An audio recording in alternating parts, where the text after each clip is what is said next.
lovely people of the wrestling world, it is me, that HEAD, back with you for a recording for the upcoming episode 159 of the Wrestling Matters podcast. That's right.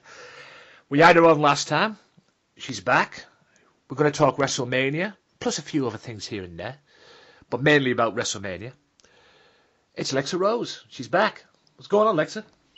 Hi, I'm doing good. I just came home from a show over the weekend, actually, for Rampage Pro Wrestling in Delaware.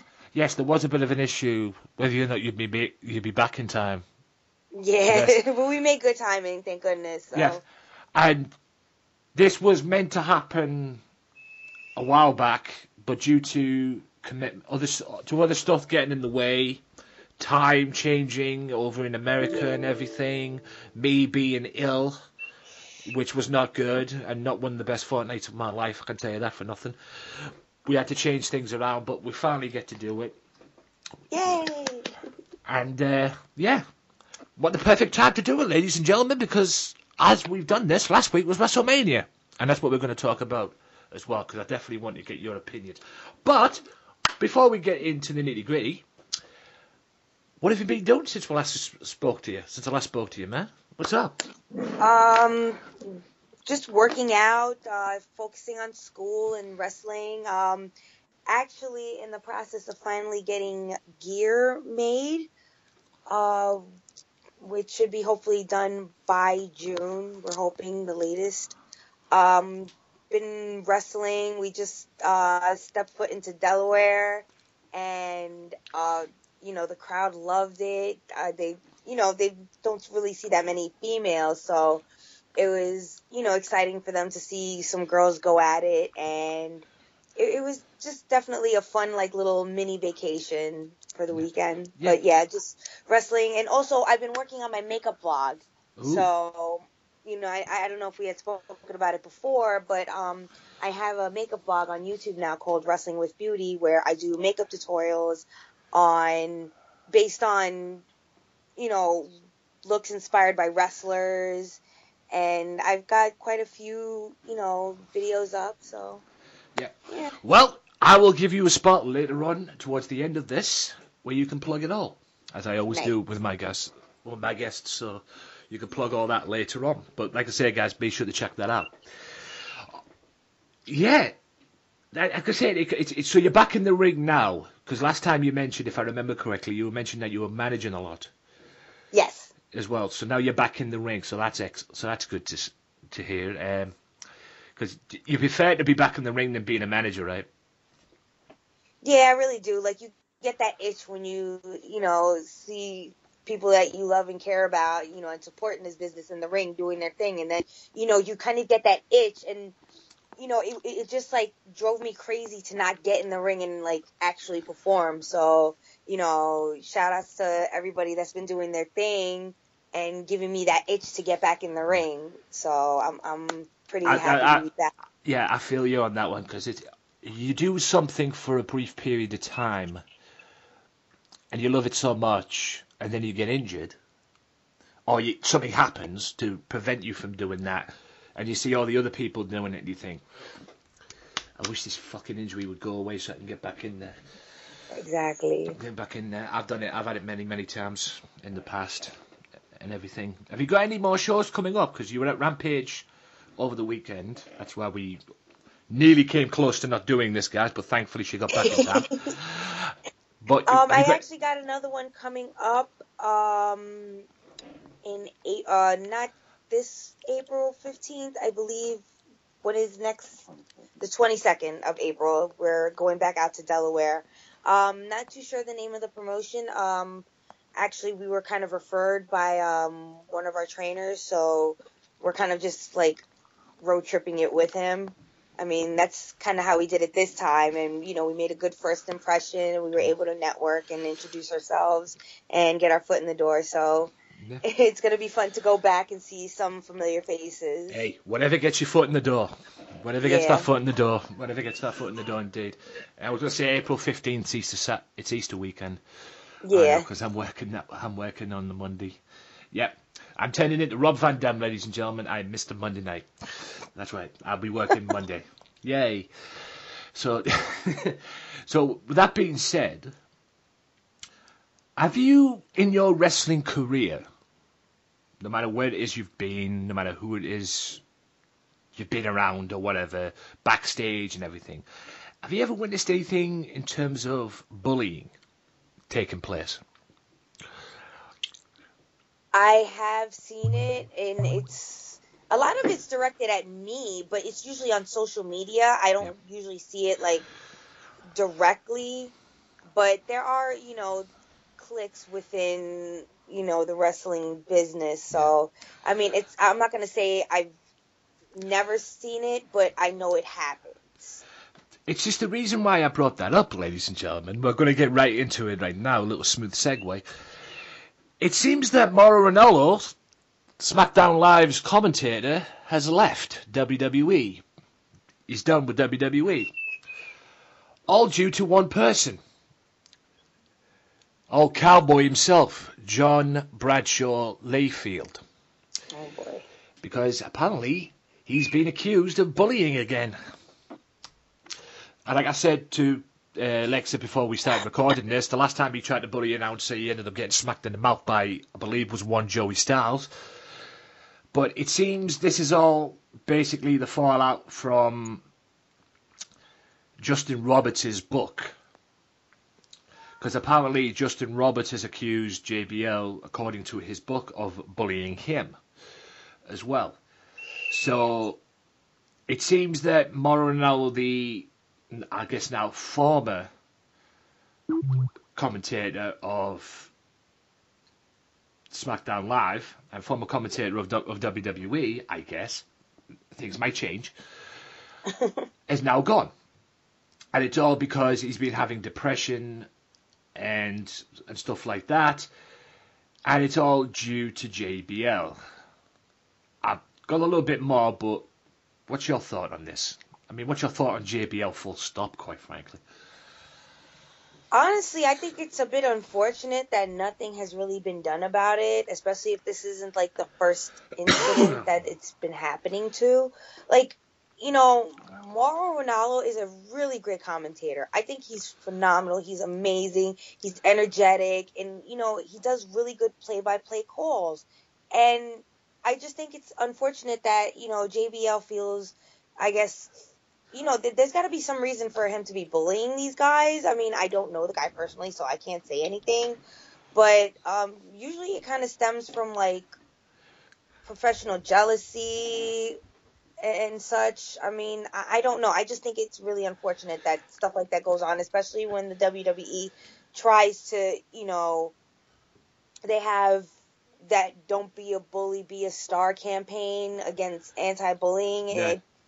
And it just, if you're gonna, set an example, make sure that everybody sets that example and be a little bit more stringent. I mean, I understand JBL has, got his tenure. He's a vet, but nobody should be exempt from being disciplined, regardless of what it is. I mean, It's definitely, nobody should have to be depressed. it's definitely not looking good on WWE's part. Yeah, From what because I've read. at this point, it's not the first time it's happened with him in particular, and it's like, are you guys doing something about it?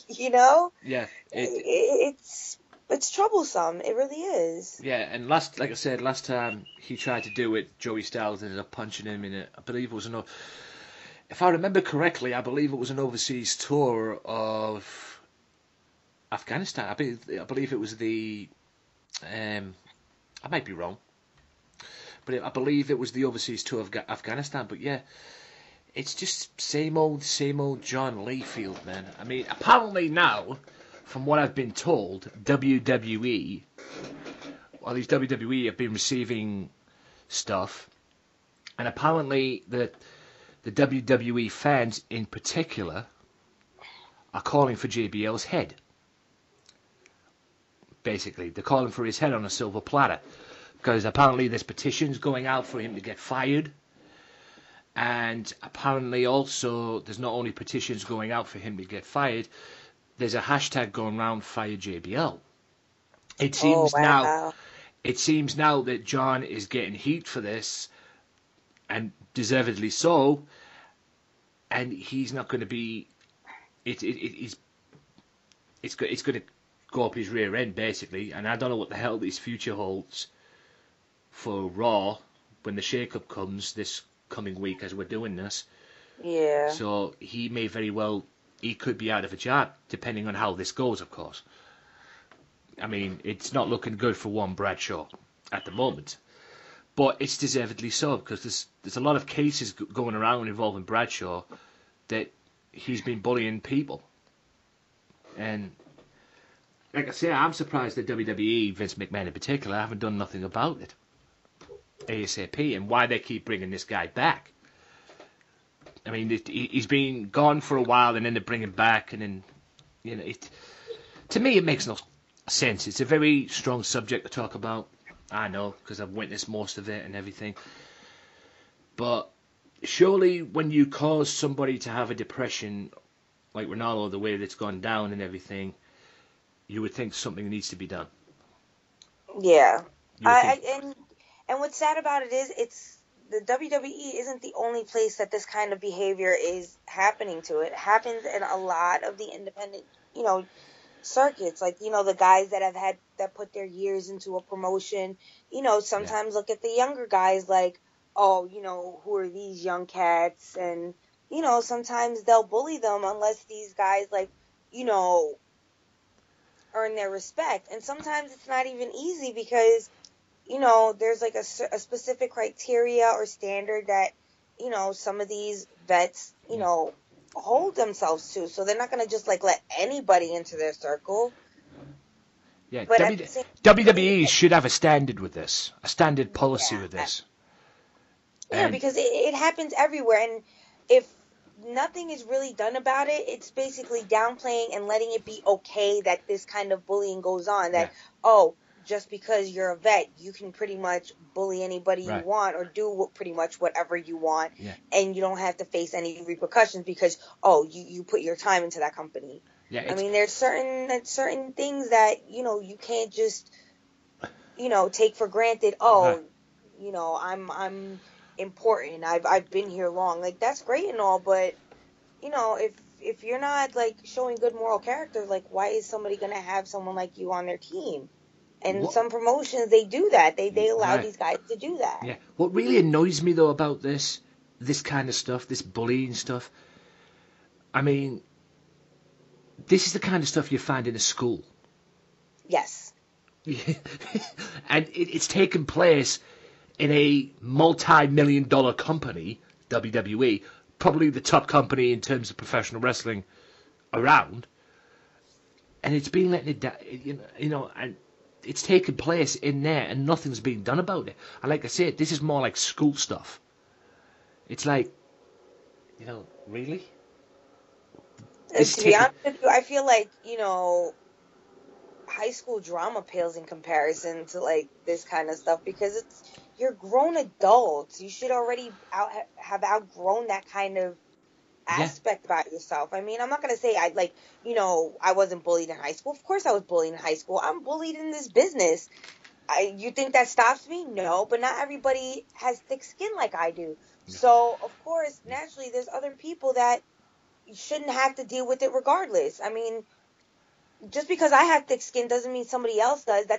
And that really shouldn't make a difference as to who can take the most abuse. Yeah. Nobody should have to deal with it, period. Yeah.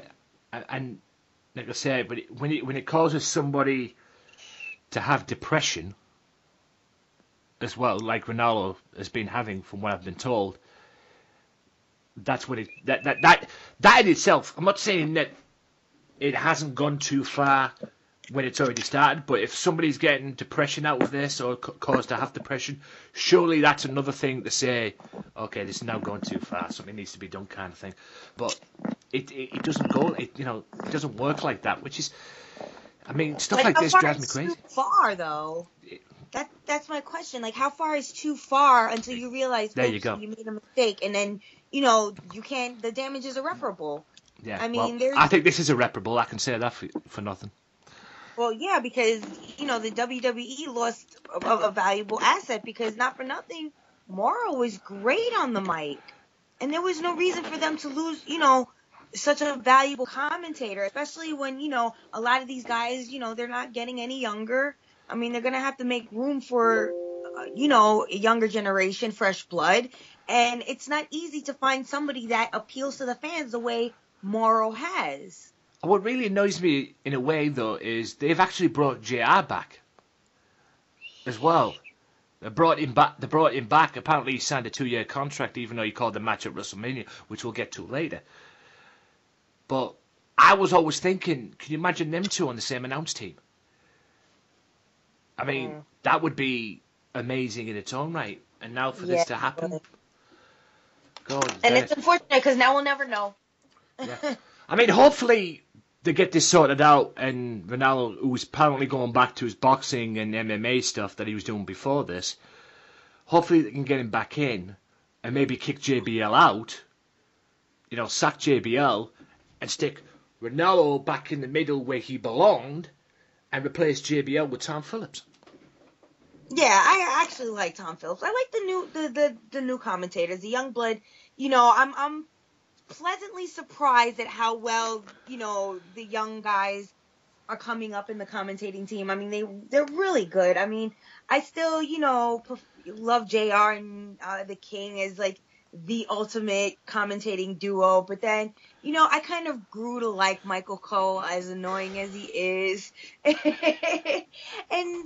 But it's still nice to have young blood and know that there's going to be at least someone that's going to be able to pick up where all these greats have left off, because life is never guaranteed. I will say this though, I definitely prefer Michael Cole, and I can't believe I'm actually saying this. I prefer Michael Cole to one Josh Matthews in Impact Wrestling. Oh boy, No. like Josh Matthews, poor kid. I fucking despise that guy. Ugh.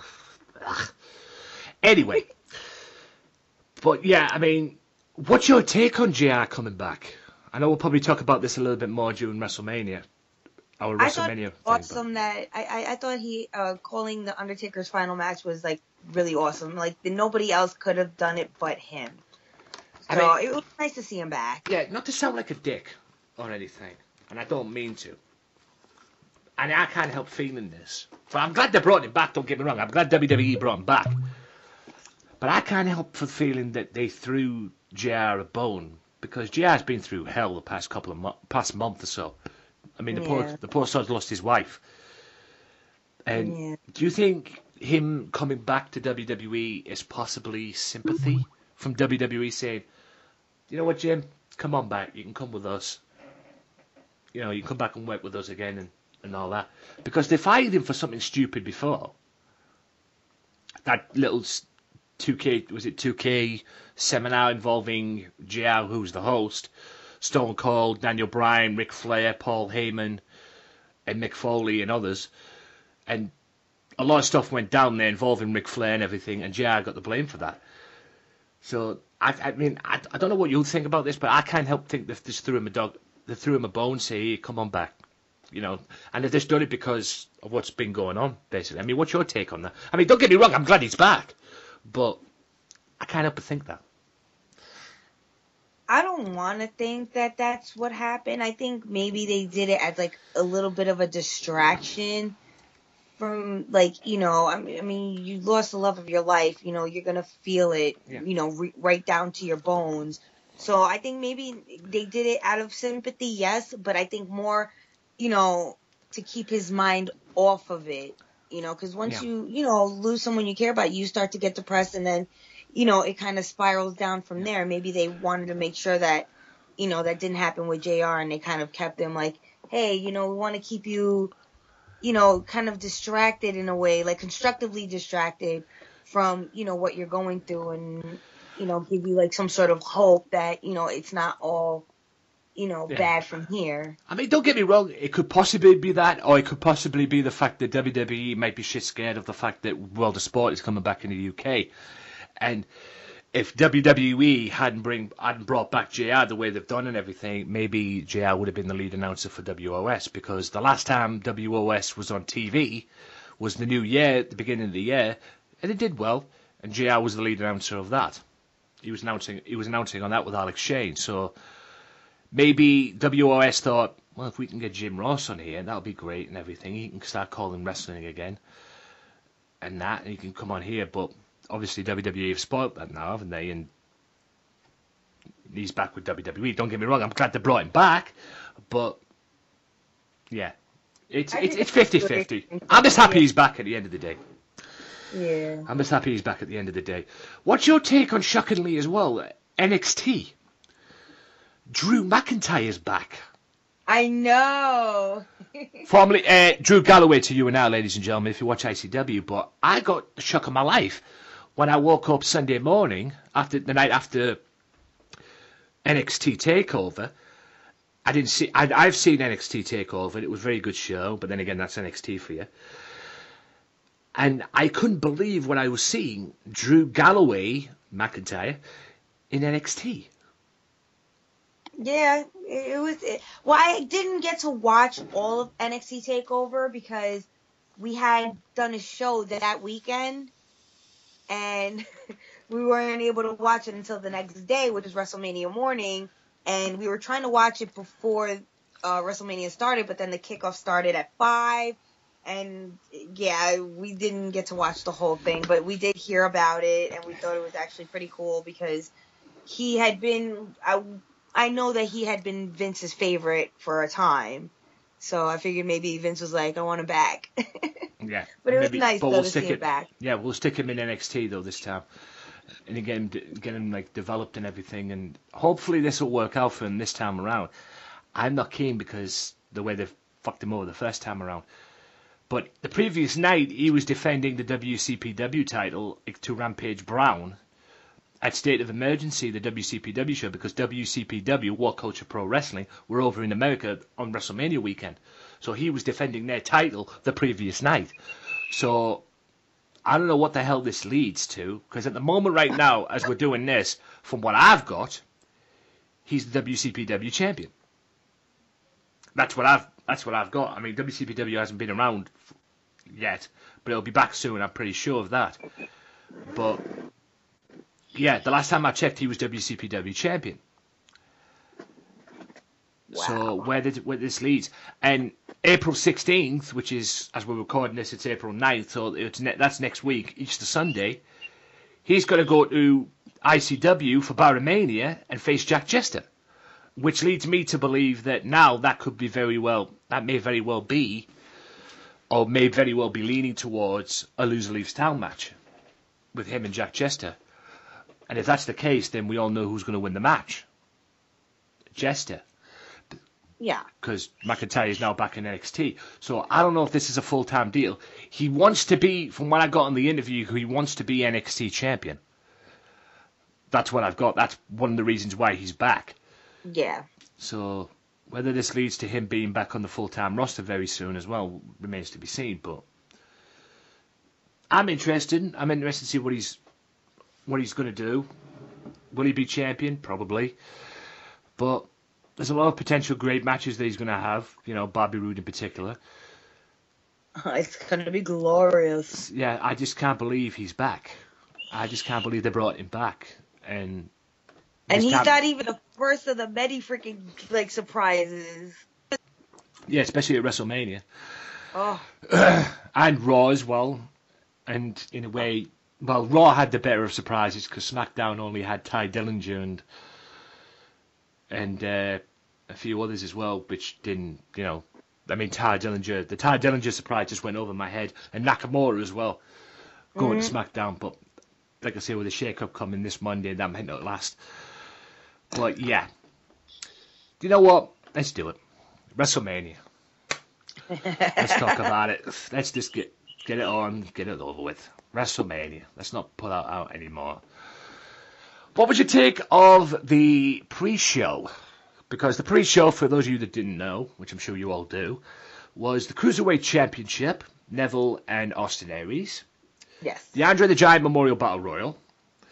Oh. And what was meant to be the Women's SmackDown Championship match, thanks to the fans, the audience, allowing it to be, or convincing WWE to put it on the main card, it got swapped around, and poor old Dean Ambrose and Baron Corbin got the brunt of that. with the Intercontinental Championship. But that was the pre-show. I still believe, and I'll say this to this very day, the Cruiserweight title was awesome, and it should have been on the main card. I can understand why why the Battle Royal was on the pre-show, because of Mojo Rawley winning it. I was expecting Braun Strowman to win it, and then I realised it clicked into my head. I should have known the way they were building up Mojo and everything. Mojo ends up winning it. And Dean Ambrose and Baron Corbin had their match, and it was a whatever match, and Dean Ambrose win like I predicted. So what was your take on all three of them matches? The Dean and Corbin one, it was alright. I mean, I wasn't emotionally invested in it as I wanted to be. Neither was I. The Cruiserweight match, yeah, I definitely was engaged from beginning to end. The way Neville, like, kind of dug his finger in Aries' eye socket to get the win. Yeah. I wasn't too happy about it. I was really hoping that Aries would win, but... Yeah, the same eye socket that he injured when he fought Nakamura. Yep. And then, as far as the Battle Royal, I was so excited to see Mojo win. I love Mojo Rawley. I'm a huge Mojo Rawley fan. So... And I had been following him on I'd watched Breaking Ground on the network, and they explained the story. So when I saw him at the Battle Royal, I was like, he's got to win it. He's got to win it. He's got to win it. Like, I feel like he deserves to win it because, when he first started, they kind of stuck him with Zack Ryder, and I kind of felt like it wasn't fair to him to be, stuck with somebody because it was almost like they were saying, well, you're not really good enough on your own. We're going to stick you with somebody that's a little bit more well-known. And he pretty much had to, like, bust his ass just to kind of make himself stand out, as part of the team. So for him to have this WrestleMania moment, I was crying. I kid you not, I was crying. Tears were literally pouring down my face. I was so happy for him. Yeah, I mean, I was expecting Braun to win. I was hoping Braun would win. Just to get that. I thought it was funny when everybody threw Big Show out. Yeah. Yeah, that's the end of Big Show's WrestleMania WWE career, from what I've been told. Anyway, that apparently he was wrapping up after WrestleMania. Whether he still continues now remains to be seen. But yeah, when Braun got eliminated, I thought, fuck, he's winning it.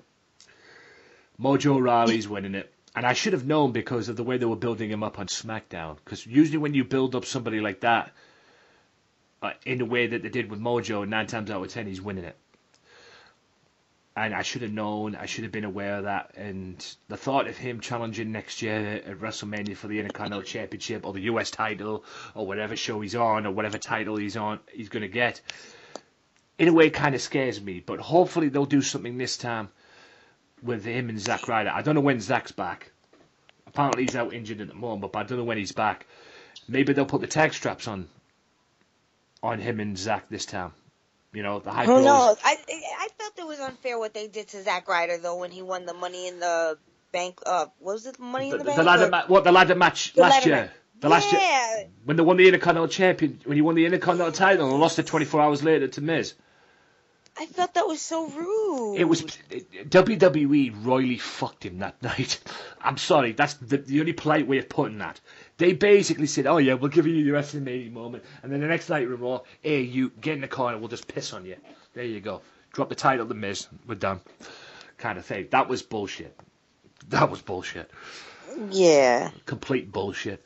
But what was the point of giving him his WrestleMania moment if you were just going to fuck him over the next night? Which, no. Made no sense whatsoever, in my opinion. But anyway, what do you think of the New Day as hosts? I thought they were good. I mean, we couldn't help but stare at Xavier Woods' hair because every WrestleMania he kind of looks like a Super Saiyan or some sort of anime character. Yeah, shout out to Up Up Down Down too. Over 1 million subscribers, man. Yes, but when it comes to Xavier Woods, he really knows how to get the crowd going, and he's such a creative soul. He's a nerd. I mean, I'm a nerd myself, so I love like-minded individuals like that, and he's got his own little side thing. It's not just, hey, I'm a wrestler. He's got other projects, which I think is really cool. And Yeah. my mom loves Biggie. She adores Biggie, up, down, left, and right. That's like her favorite of the three. And then you've got Kofi, who came from pretty much that guy being known for avoiding eliminations at the Royal Rumble to being a part of a longest running tag team champions. Yeah. They all like came from nowhere, and I thought they did such a great job at WrestleMania. I mean, the wardrobe change and the hosting, they were entertaining. Yeah, from and beginning to end. and a little tease of something later on, which we'll get to in a second, Mm-hmm. as well. A little tease that they did. But yeah, the main card match opened up with AJ Styles and Shane McMahon. Now, I love this match. And I love the fact that Shane McMahon basically turned around and said to every critic that was criticising him or saying that, oh, this is beneath AJ Styles, he shouldn't be wrestling Shane McMahon. Basically, Shane McMahon just turned around and went, fuck you. Yeah. Because he wrestled AJ Styles one-on-one, and he hanged with the best wrestler in the company. Mm-hmm. I mean, yes, he was a crazy bastard. He did these Van Terminator with a trash can and did a shooting star press, which kind of reminded me what Michael said to me when he reminded him of going back to 2001 when he fought Kurt Angle and did a shooting star press into the trash can. That kind of brought back a little bit memories as well at WrestleMania when Brock Lesnar did it and almost killed himself. WrestleMania 19 against Kurt Angle, but I mean, what was your take on this match? I loved it because Shane basically said to the critics, like I said, fuck you. I did it. How do you like me now? Yeah, that's the thing. A lot of people don't seem to realize Shane is really good in the ring, and they think, oh, because he's a McMahon kid. I mean, he's really put his body on the line probably more than his father and his sister put together. He's like kind of the Jeff Hardy of the family, where he really doesn't care, what he's got to do, but he's going to do it, and he's going to have the crowd, chanting either holy shit or that was awesome. Yeah. Shane is not your mediocre wrestler. You never, ever watch a Shane McMahon match and hear crickets. Ever. No. I mean, this guy's the craziest son of a... I mean, I say Jeff Hardy's crazy, Jesus. For a McMahon, this guy's completely nuts. I mean, I remember last man standing match against Big Show one time when he jumped off the friggin' staging area, the Titantron area. I remember that. And elbowed, he did like a fly, he took like a back bump with Tess watching him and just drove his elbow right through Big Show and won the last man standing match. Alright, granted with a little help from Tess, but he still won it nonetheless. Yeah. I was like, fucking hell, what's this guy like? And then at WrestleMania last year when he jumped off the cell, and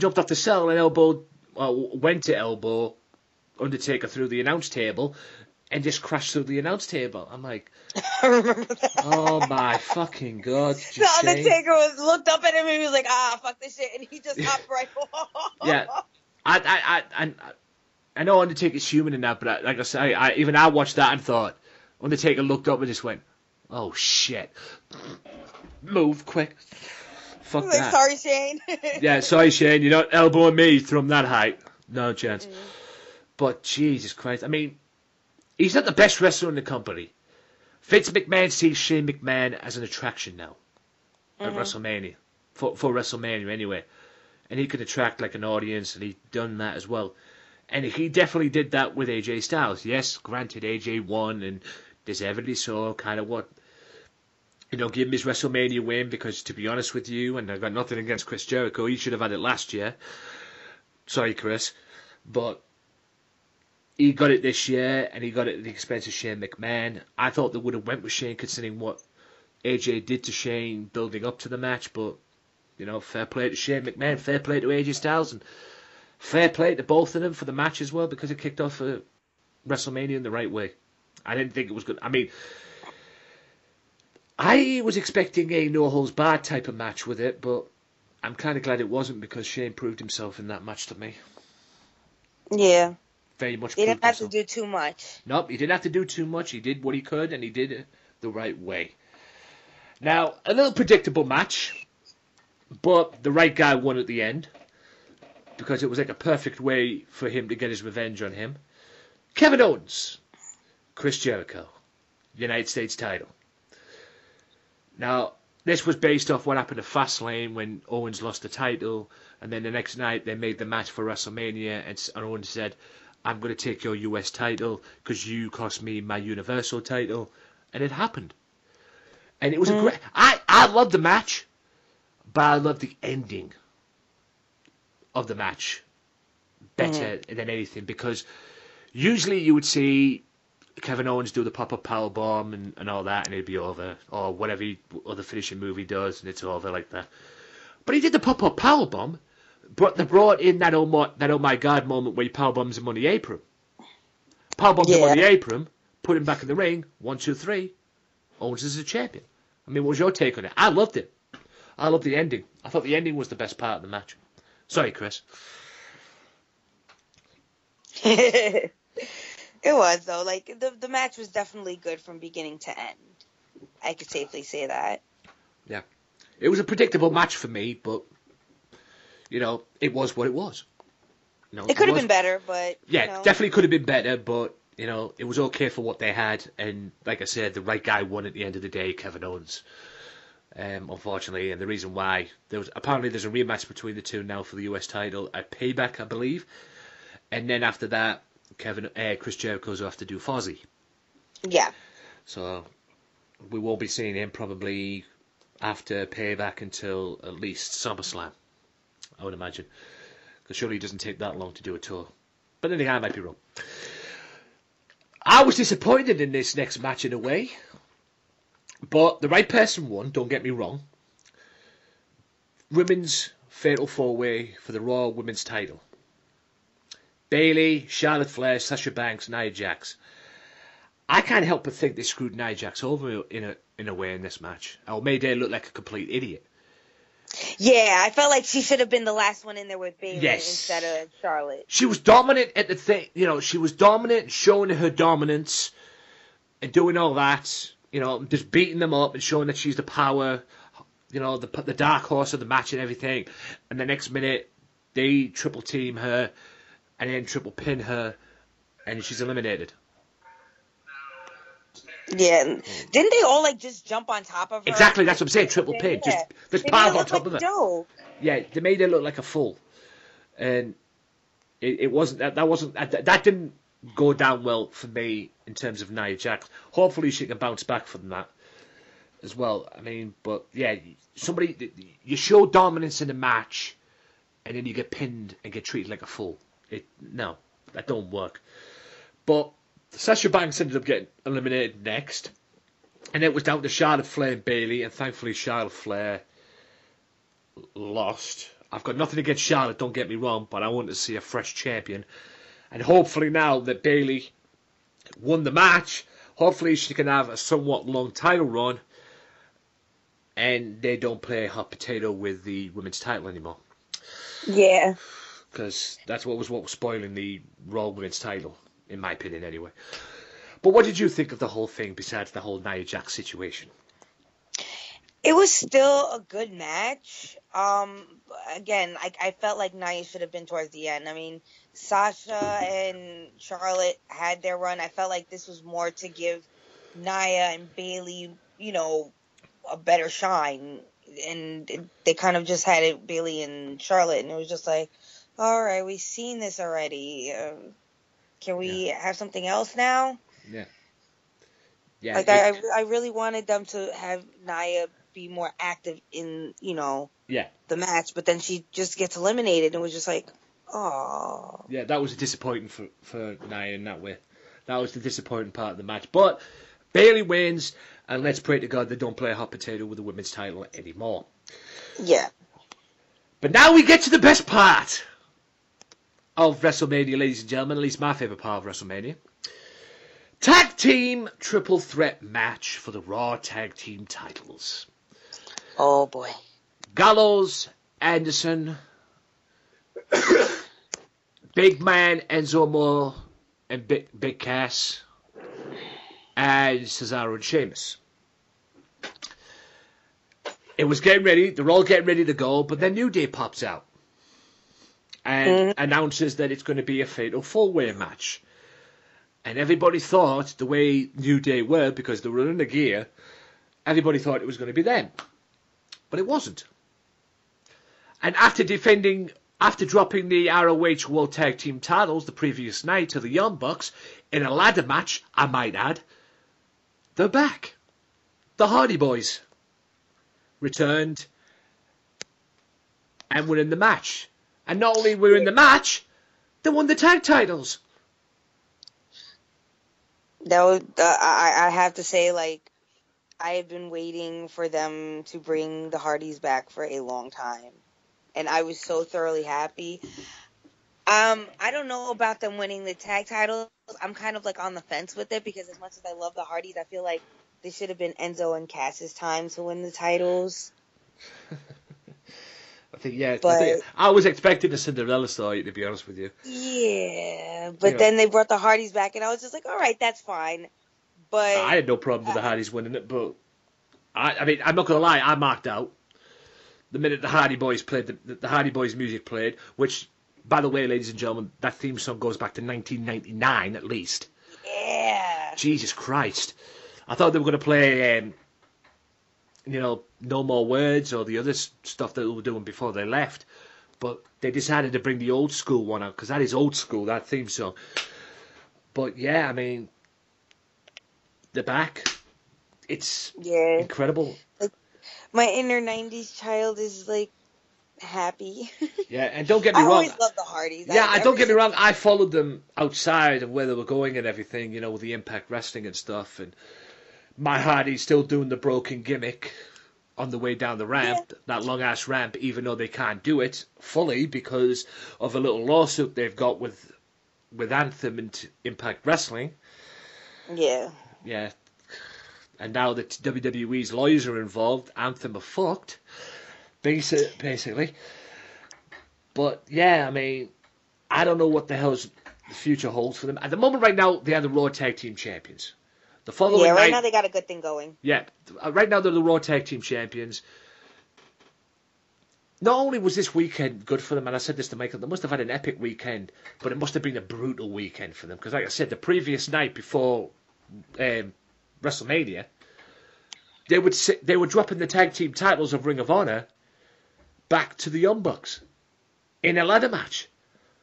2 ladder matches back to back, Saturday and Sunday. They're like, oh yeah, we'll drop the titles back to them, and the next night we'll go to WrestleMania and be in another ladder match.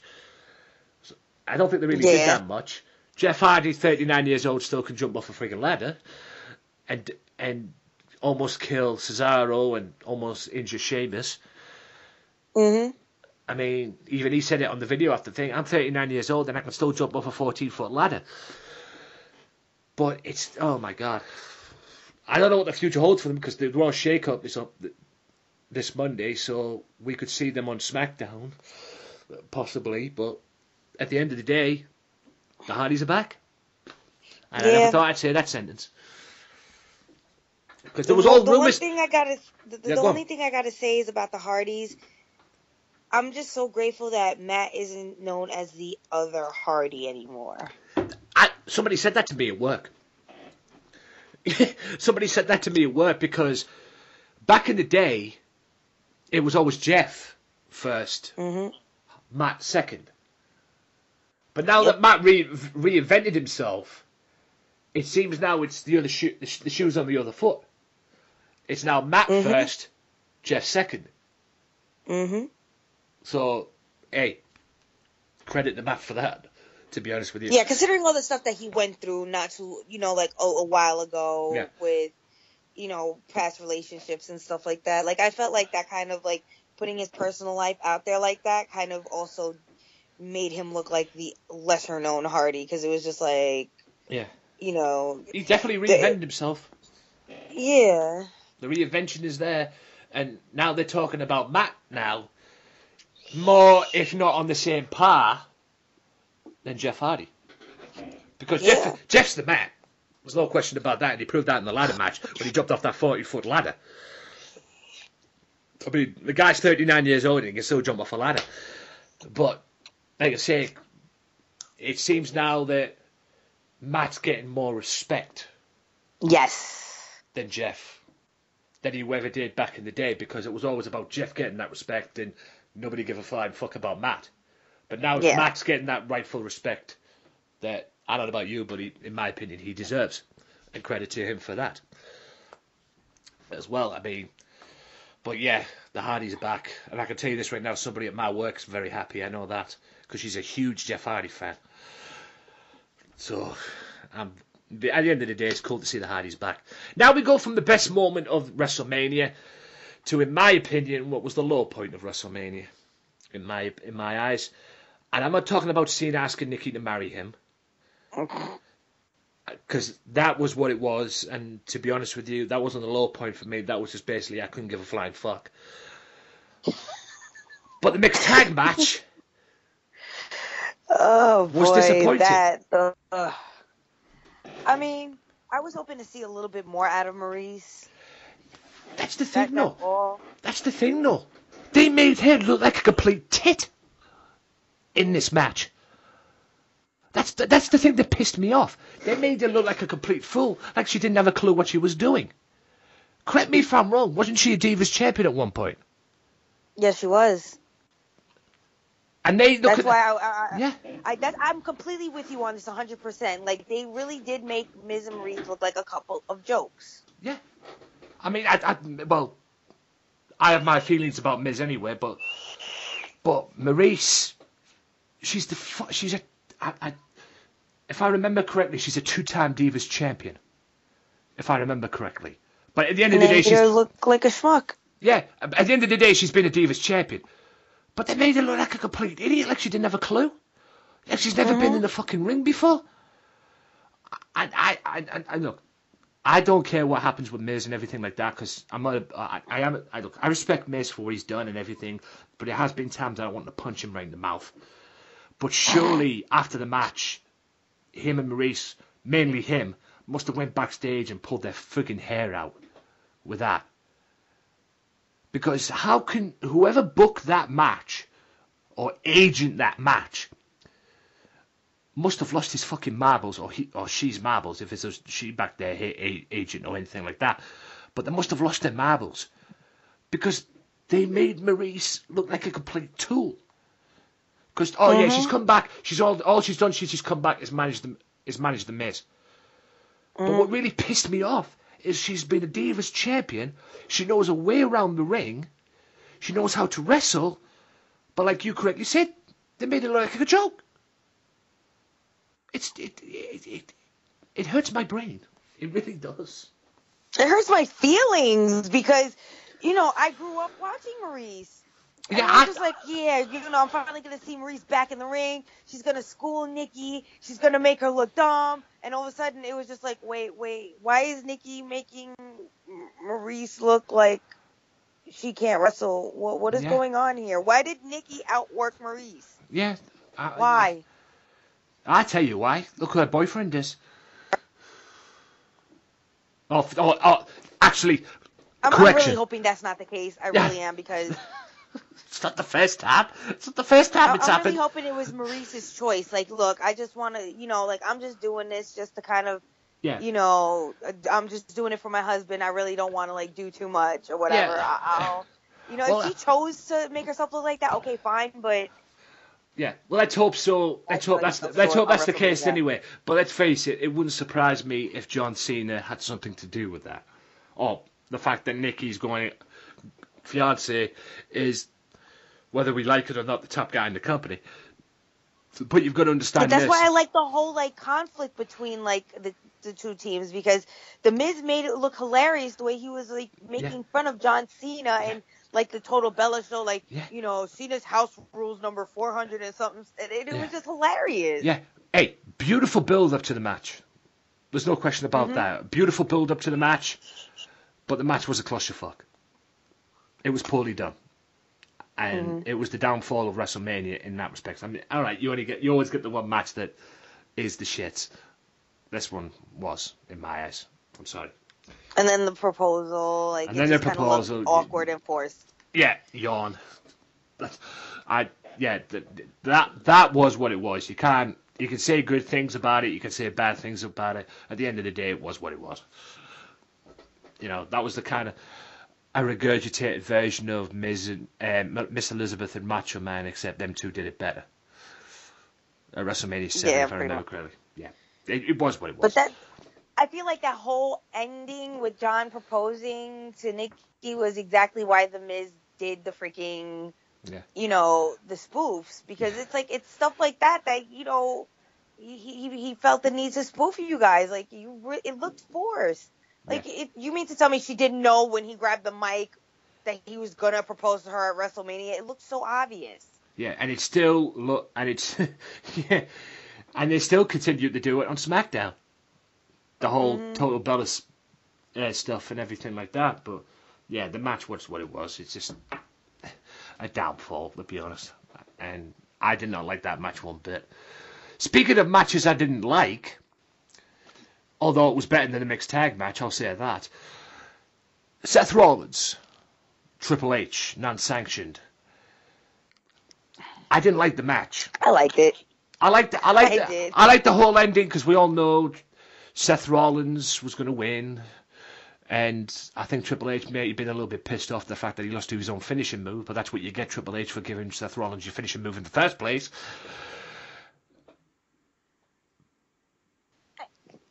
I just thought it was hilarious that Stephanie went through the table. Yeah, that was the best part of the whole match. Because a non-sanctioned match to me is, you know, you do what the fuck you want, basically. You get the weapons, you get everything, you get a ladder, you get a table, you get whatever's available to you, you get it in and you use it. For majority of that match, it wasn't a sanctioned match. It was just a straight-up wrestling match. Because like I said this with Michael, Triple H worked on the leg too much. Because that's what it was. I mean, he wrestled Seth Rollins down and wrestled that leg and worked on that leg too much. If he wanted to do that, he should have got a weapon and used a weapon instead. But if, like I've said many times, if you want to go to a non-sanctioned match, if you want to see a good non-sanctioned match, go to SummerSlam 02. Go to SummerSlam 02, Shawn Michaels, Triple H. That's a non-sanctioned match. That's how a non-sanctioned match should be. This wasn't a non-sanctioned match. Credit to Stephanie for taking that bump through the table. Because that did not look good, from what I saw. That did not look good at all. And like I said, Seth Rollins won the match with Triple H's own finishing move. And that's what you get Triple H for giving him your finishing move in the first place. Or mainly that's what you get for banning. That's what you get for mainly banning the curb stomp. Huh? Or I don't know if it was you, probably Vince, but that's what they get for the curb stomp being banned. But what was your take on it? We all knew Seth Rollins was going to win. What was your take on that? Yeah, he had to. I thought it could have, you know, been a little bit more gritty. I mean, there was like a part where you could kind of see Seth Rollins like hand Triple H the freaking sledgehammer. Because one of the first things he grabs and literally slides it right next to Triple H, and it looked really too obvious. I feel like there could have been a lot more than just, you know, Triple H working the leg and stuff. I mean, I felt like he worked on it too soon as well. Like, he should have just waited towards the end, kind of as a last chance, like a last resort type of thing. You know, the one thing I don't like is that Stephanie doesn't get involved as much, or doesn't even interact with the fans. Like, you know, you're the daughter to the CEO of the company, interact with the fans. It's what managers do. Like, I noticed that a lot of the superstars really don't interact with the fans as much anymore, and it kind of, you know, it bothers me, because that's one of your major roles, is to help encourage the audience to either have your back or hate you. Like, you know, as a manager, that's one of the most important roles that you have, is to get the crowd either behind you or against you. And if you're not interacting with the crowd and you have your back to them the whole entire time, it's like, why are you even there? Yeah, there has been times, and it's not just this one as well. It was with Daniel Bryan's match with Triple H at WrestleMania as well. That kicked off WrestleMania, which led to Daniel Bryan winning the title. She was only there, you know, she's only there because she's Triple H's wife kind of thing. And there has been times that she didn't need to be there. Mm-hmm. Kind of thing. But like you correctly say, if you're going to be there, get involved. Get on the fans' case. Or get on whoever the opponent is, i.e. Seth Rollins. Get more involved. Triple leg up, to be honest with you. The only time she ever got involved was when she got up on the apron, and the next minute she's getting up from going through the table. That's the only time. That's the only time she got involved. For me. But like you say, if you're not going to get involved in a match, don't be out there. Mm-hmm. Don't be out there. Get more involved if you're going to be out there. But at the end of the day, you're basically looking like something that we already know. You're only out there because you're Triple H's wife. Get more involved. But at the end of the day, it was what it was. It wasn't the best unsanctioned match, but it was good. And it was better than the mixed tag match. That I would say. Yeah, definitely. Yeah. Oh boy. Probably the strangest WWE Championship match I've seen in a while. But it was good, don't get me wrong, but it was also strange. Considering what Bray Wyatt's mind games in the match. And yes, ladies and gentlemen, like I predicted, Randy Orton is now your WWE World Heavyweight Champion. He is the SmackDown King. This feud's not over, though, by a long shot. Because the House of Horrors match coming up, I'm guessing, will be Payback. Or not Payback, Backlash, excuse me. But yeah, Randy Orton is the WWE Champion. What's your take on this match? What did you like about it? The highs and lows? And not only that, what's the future, in your opinion? What should happen with Bray Wyatt? Well, as far as the match, I thought it was actually pretty entertaining. It was very, very, and I've always told you this, I love the theatricality of wrestling. So, of course, something like this I thought was great, especially with the camera shots where the lights would go out and all of a sudden you would just see these disturbing, images on the ring and on Randy Orton. I thought it was really cool. It was a cool little gimmick match. It was, for me, visually entertaining because you had the creepy aspect of it, and it's way different from something that they would have used for the Undertaker. This is something had they known then what they know now, they could have probably used it, but I think it works well with Bray Wyatt because the Undertaker has his own presence and he doesn't have to do much to make his presence felt. But with Bray Wyatt, it just kind of every time he arched his body backwards, all of a sudden the lights would go out, and then you would see all these images. And I thought it was really visually entertaining, and I thought it was so cool to see them play with camera angles and little camera tricks and theater tricks that made the match look more than just a wrestling match, but kind of almost a supernatural match. Yeah, Orton is the Viper. He is now the champion. It was the strangest match. Don't get me wrong, it wasn't entertaining. It was. I mean, the mind games... It was definitely weird. But it was definitely weird. I have never seen anything like that in a match in my life. Beautiful build-up, captivated with their match at Mania. 6 months, because at one point them two were the SmackDown Tag Team Champions, if you could believe that. Yeah. So, yeah, all beautiful, beautifully done. And like I said, it's not over yet because we've got the House of Horrors match, which is scheduled for Backlash, the next SmackDown pay-per-view, from what I've been told. So yeah, it's not over yet by a long shot. And now that Eric Rowan's back in the mix, I know. Eric Rowan's back.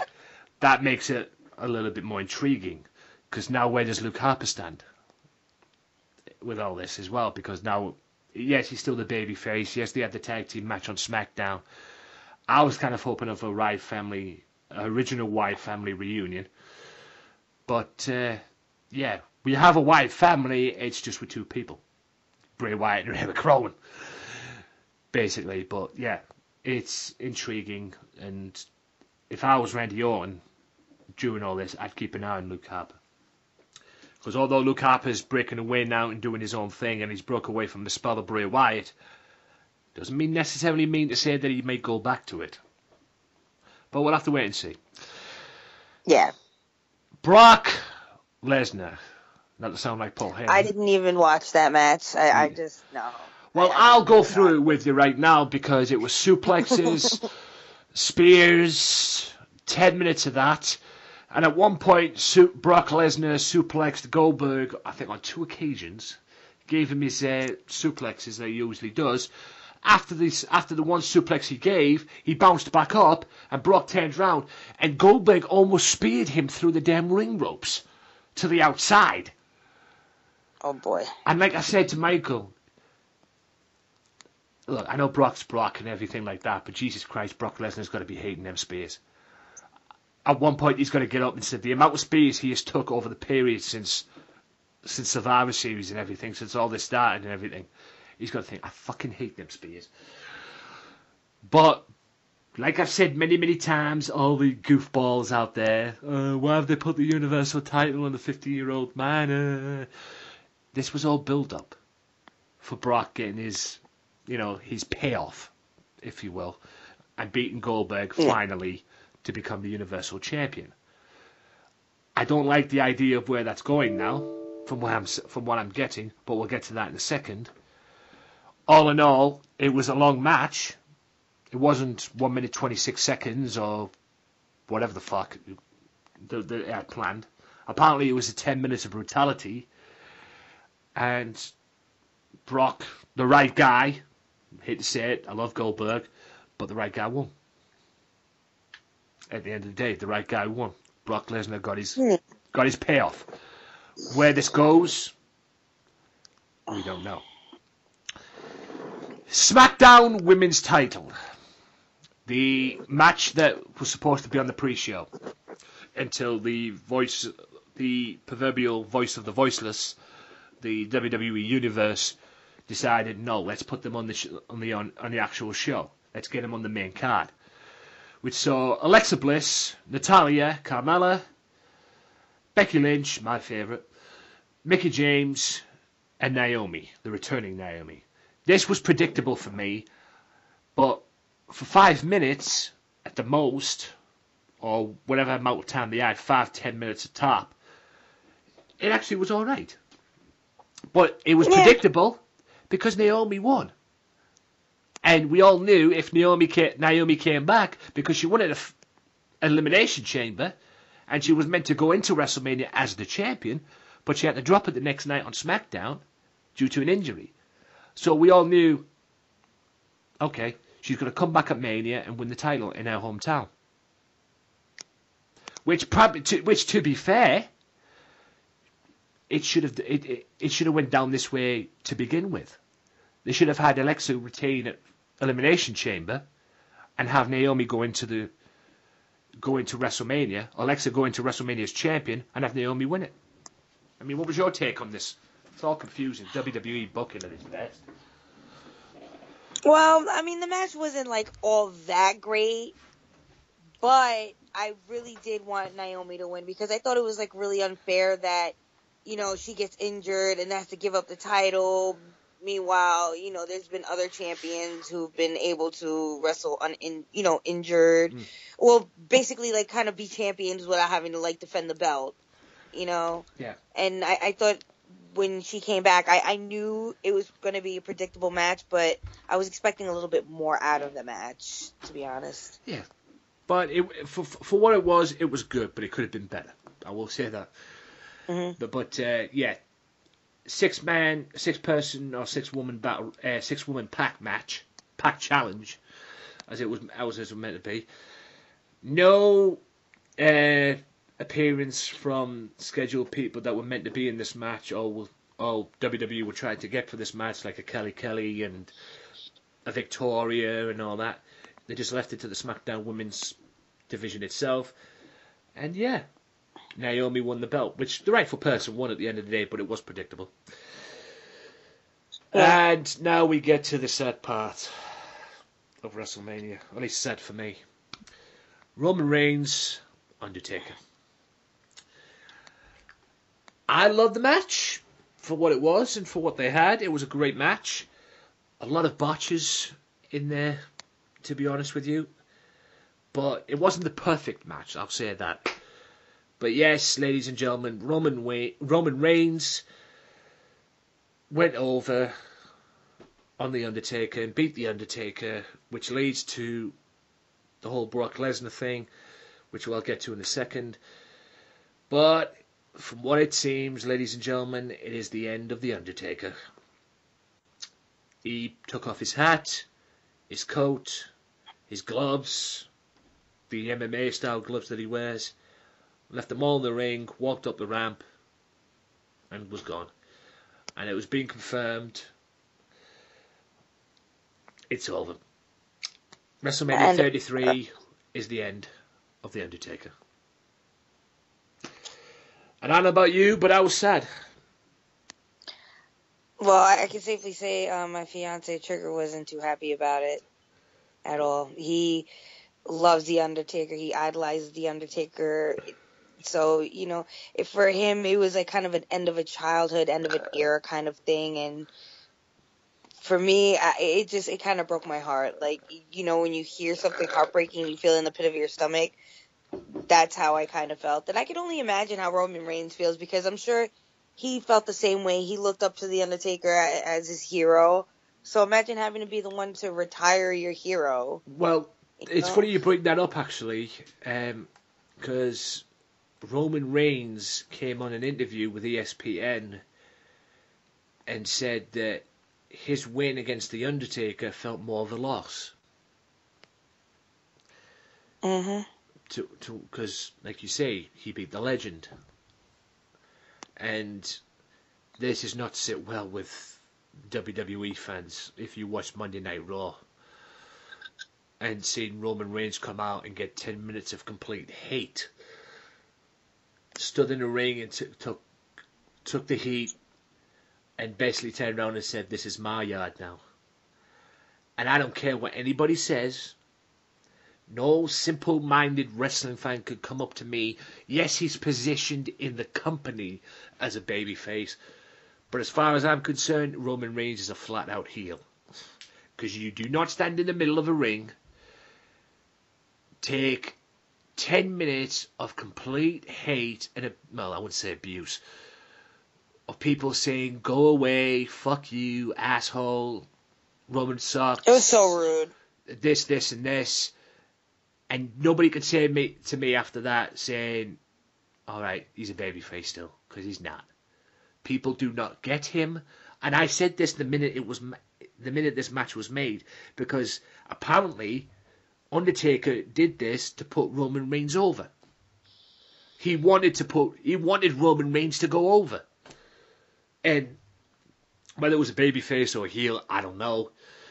But I see this as Undertaker basically passing the torch to Roman, saying, yes, I run the yard. I've done it for God knows how long. Here, there's the torch. It's yours. I'm done. But Jesus Christ, did he get some heat on Roman Reigns?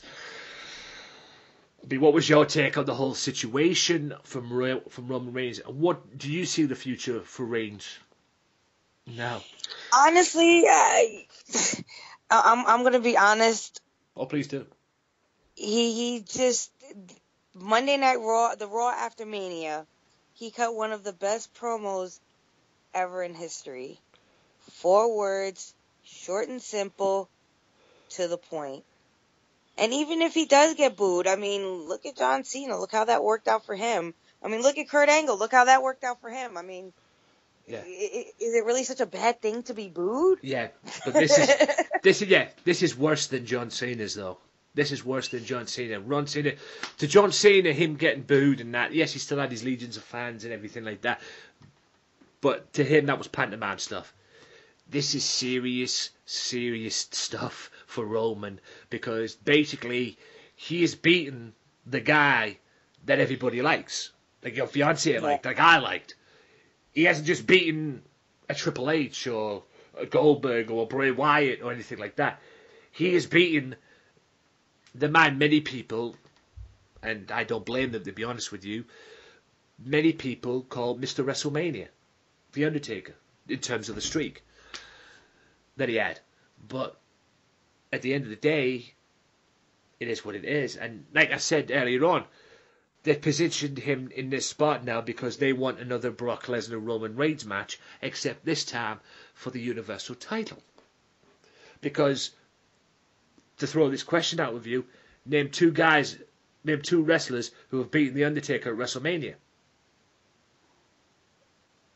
Brock and Roman. So now we find out who's running the yard. I mean, Brock probably has to go through Braun Strowman first at some point, but apparently, from what I've been told, he's not scheduled to defend the championship at Payback.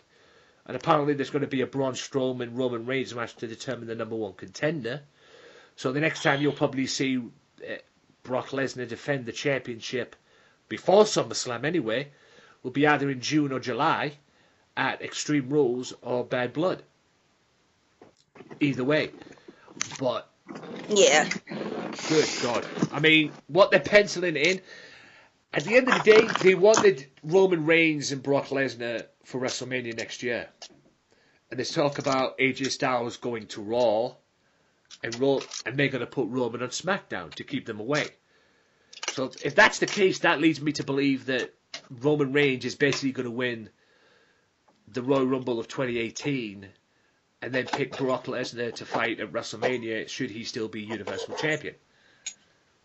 You know. I mean, I know what your take on is, but it's all confusing to me. They've just got rid of WrestleMania 33 and they're already talking about WrestleMania 34. I mean, they're already starting to talk about travel packages for New Orleans. I'm like, Jesus. I know. If we just finished this WrestleMania, can you give us a chance to breathe? I know. I mean, at the end of the day, I mean, there's even talk about possibly. I mean, I watched the video on WWE.com. 4 things they want to see at WrestleMania 34, and one of them was a John Cena versus Roman Reigns match. Oh, jeez. you won't know who to boo for more. Well, I probably think Roman Reigns might get the nod on that one, but then again, it is John Cena at the end of the day. But yeah, Cena sucks. Roman too. Yeah, more than likely.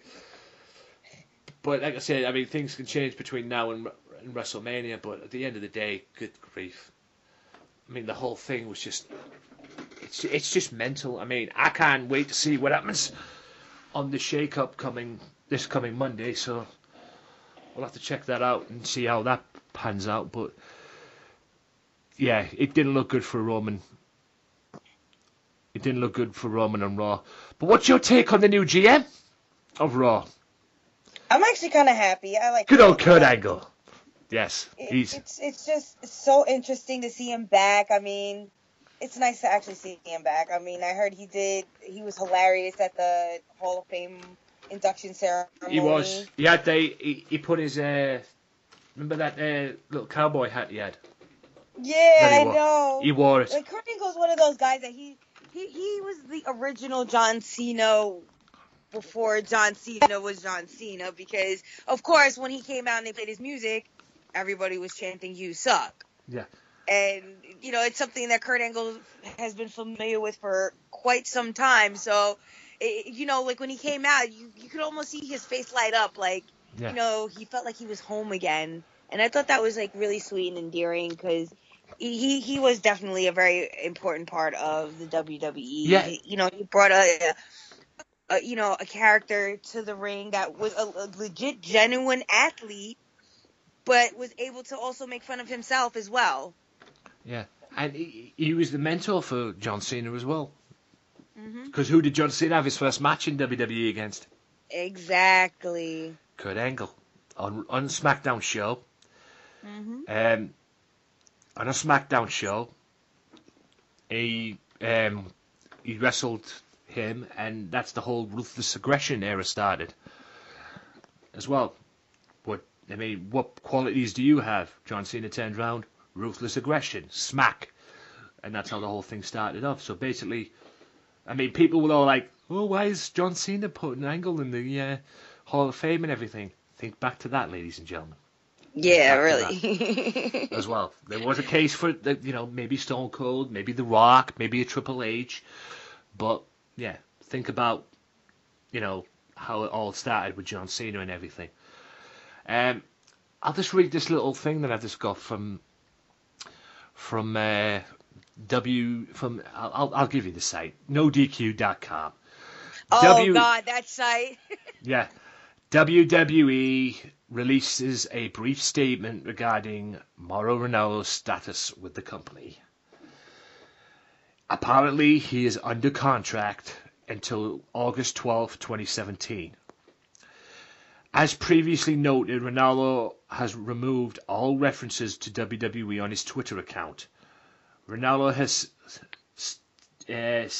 started actively tweeting again, but he's made no mention of WWE.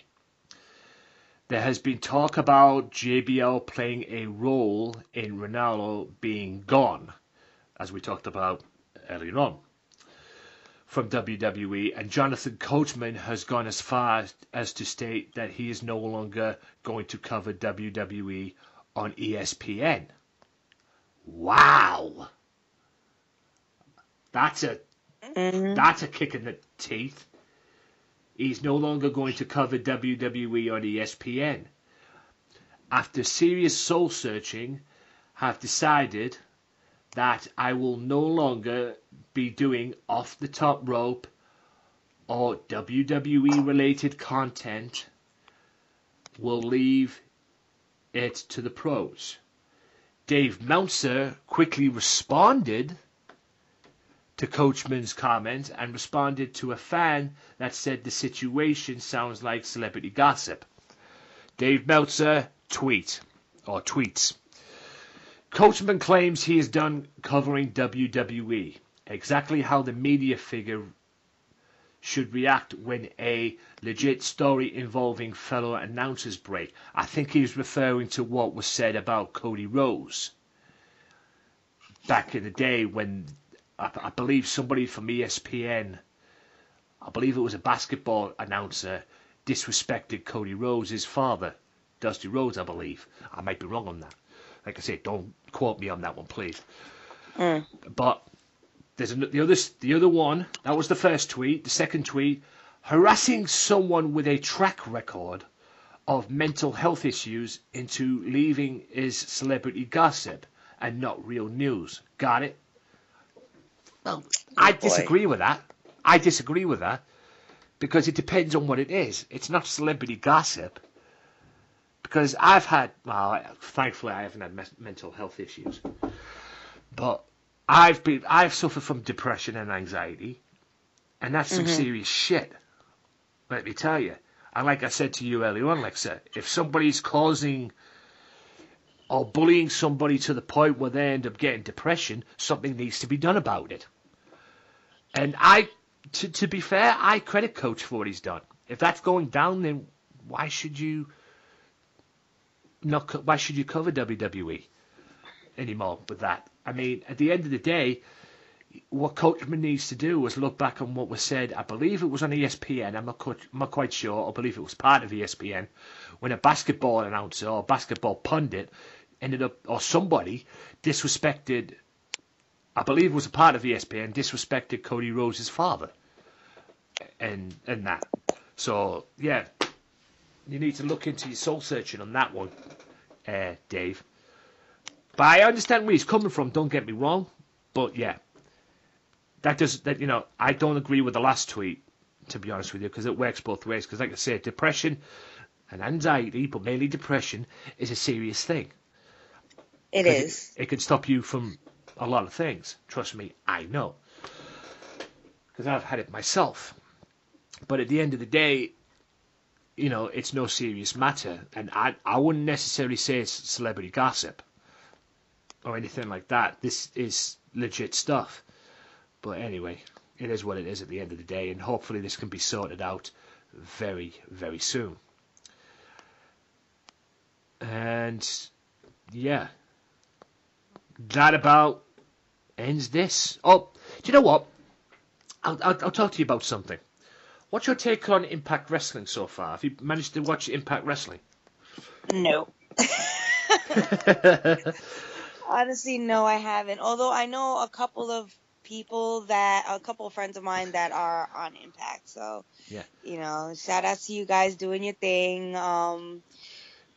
I'm just glad that, people are actually making that next step, but I really don't catch Impact as much as most people would, mostly because of my schedule. I usually do have class at a certain time at night, so sometimes I find myself missing NXT because of class. So it's not because I don't want to watch it. It's usually I have class. My grade point average didn't get there for nowhere. What's your take on the whole direction that Impact Wrestling has gone? Because, like you say, compared to what it was last time, they brought in Anthem. Anthem's bought the company. Jeff Jarrett's back with the company. That's a sentence I never thought I'd say, but he's back. He's running the company. He's brought in Bruce Pritchard and people like that.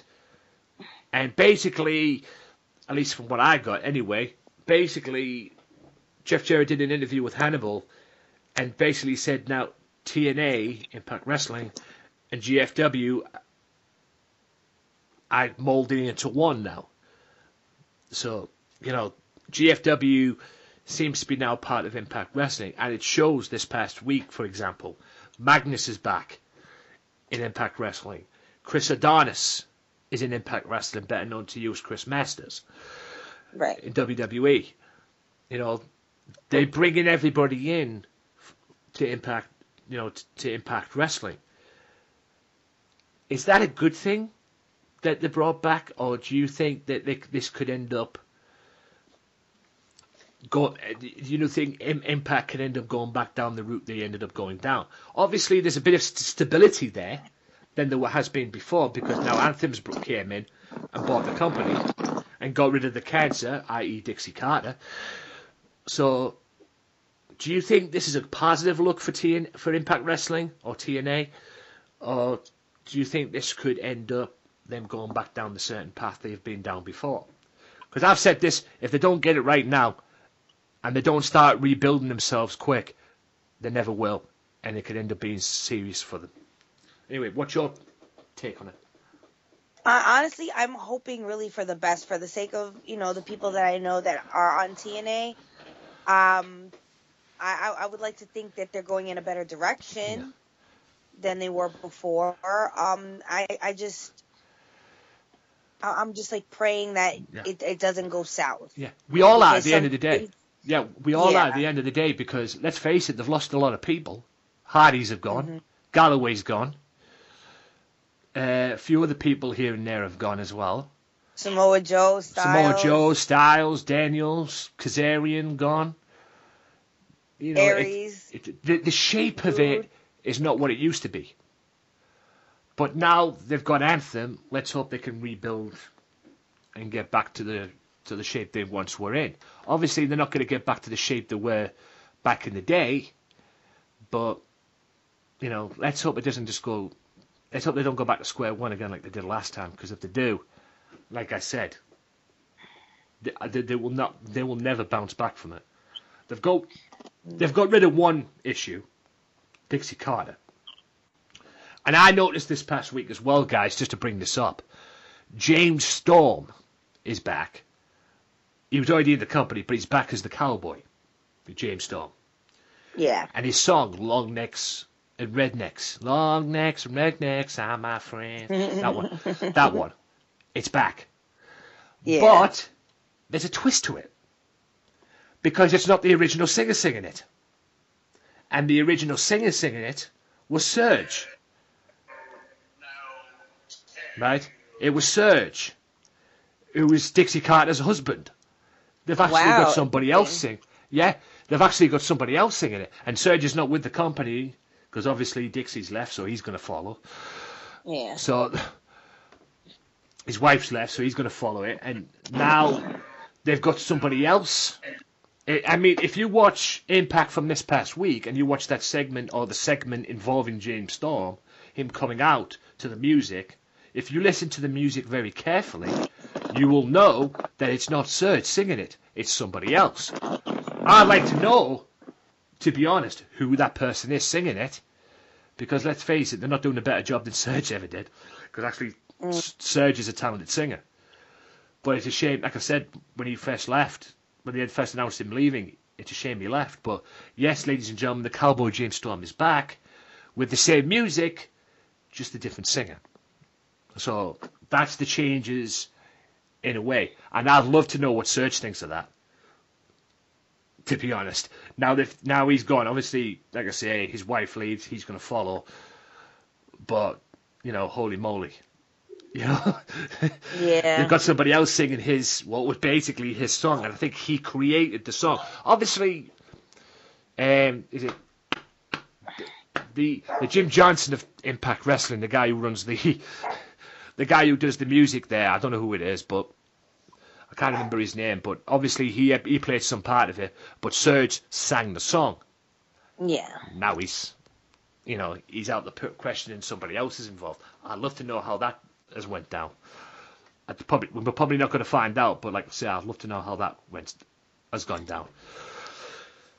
But with that being said, can't say that he's happy. Yeah, that's pretty much it, guys. That's the end of this interview, part 2. Don't worry, ladies and gentlemen. I know you guys love Lexa. She will be back. She will be back for a part 3 down the road. We'll have plenty more things to talk about. Like I said, this was basically threw it together because we didn't know if we were going to do it or record it today because of her being away and everything. But thankfully, she got back in time. So we were going to talk. God smiled upon us. Yes, yeah, and we were going to talk about WrestleMania anyway. So we've obviously done that. We've talked about a few other things. We'll talk a lot more next time around. But as you heard earlier on, ladies and gentlemen, Lexa has a new YouTube channel about makeup. And this is me stepping out and letting Lexa promote her stuff. So, it's all yours, Lexa. Okay, it's been fun. If you want to catch me in between shows, please feel free to check out my YouTube, my channel. I have episodes of a series called Wrestling with Beauty, where I talk about makeup and wrestling. A lot of my looks are inspired by wrestlers, so be sure to check them out. I've already featured such inspirations like Sasha Banks, The Undertaker, and AJ Styles. If you want to catch me on Twitter, at Ring Queen Lexa, and of course you could follow me on Snapchat at Super Duper Saiyan. Otherwise, next show is out in Delaware. And after that, I will be, once again, May 6th at Darrow's, where we will be discussing my fiance's recent injury at the hands of a very, very mean man. But it's been fun, and I can't wait for part 3. And, thank you guys so much. Yeah. For having me on your show. It is not a problem. There will be a 3rd installment of this interview. There will be more from Lexa down the road. Be sure to look out for that. We will talk more WWE, more wrestling related. Hopefully we'll get her fiance on as well. Have them both on, get a bit in for there. There's an invitation for your fiance as well. Hope your fiance gets well soon from his injury, as you've just mentioned there. And with that being said, ladies and gentlemen, check me out at Twitter at WM Podcast on Twitter, at WM Podcast on Twitter, Facebook.com/WM Podcast. This interview will go up on episode not 158, 159. The start of this, part 1, will be up episode 159. If you want to listen to the full audio, look it out for it on the YouTube channel. I've still got to upload the other interview that I've done with Lexa as well on SoundCloud, and I will do that. It's just SoundCloud's been playing up with me lately, and I want to give it a slap. So both the interviews that I've done, this one and the previous one with Lexa, will be up on SoundCloud ASAP. Be sure to look out for that. They're both up, and this one will be up as an audio interview, full audio interview on the YouTube channel as well. And it'll be on... Part 1 will be on the Wrestling Matters podcast, episode 159. So be sure to check that out as well. For Lexa, I'm Anthony Walker, Wrestling Matters, and we'll see you next time. Peace out.